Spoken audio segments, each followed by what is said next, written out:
મારી ફિલ્મ શક્તિના પ્રમોશનમાં ગઈ હતી અને ત્યારે મેં આ વાત કરી હતી, જેના લીધે ઘણા બધા પ્રશ્નો ઊભા થયા છે.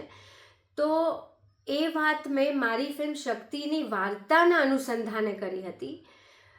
જ્યારે આ ફિલ્મના રિસર્ચ માટે હું ગઈ હતી ત્યારે એકચ્યુઅલી હું એવી સ્ત્રીઓને મળી હતી અને ત્યારે એમણે મને કીધું કે અમારી એટલી મજબૂરીઓ હોય છે કે અમારા બાળકને જમાડવાના અમારી પાસે પૈસા નથી, અમારા પુરુષો કંઈ કમાતા નથી, વ્યસની છે, તો ઘર કઈ રીતે ચલાવવું.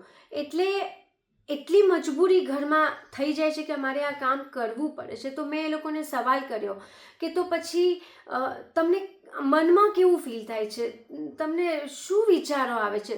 તો ત્યારે એમણે મને કીધું કે બેન, ગમતું તો કોઈને ના હોય, પણ કરવું પડે છે, પરિસ્થિતિ એવી છે. અને પછી અમે એમ વિચારીએ કે કંઈ નહીં, આનાથી અમારા ઘર ચાલે છે, મારા છોકરાઓના પેટ ભરાય છે, પણ એક જાતની સમાજ સેવા અમે કરી છે, એવું અમે અમારી મનને મનાવીએ છીએ, એવું સમજાવીએ છીએ જીવન જીવવા માટે.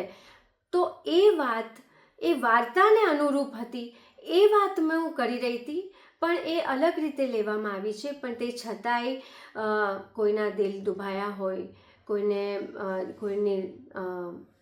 દિલને ઠેસ પહોંચી હોય, એ બદલ હું માફી માંગુ છું. હું ક્યારેય આ પ્રકારની વાતમાં સંમત નથી, હું ક્યારેય સપોર્ટ નથી કરતી, આવું ન જ થવું જોઈએ. પરંતુ ફિલ્મની વાત હતી, ફિલ્મની વાર્તાની વાત હતી, ત્યારે પ્રેસ કોન્ફરન્સમાં મેં આ વાત ફિલ્મના અનુસંધાનમાં મૂકી હતી.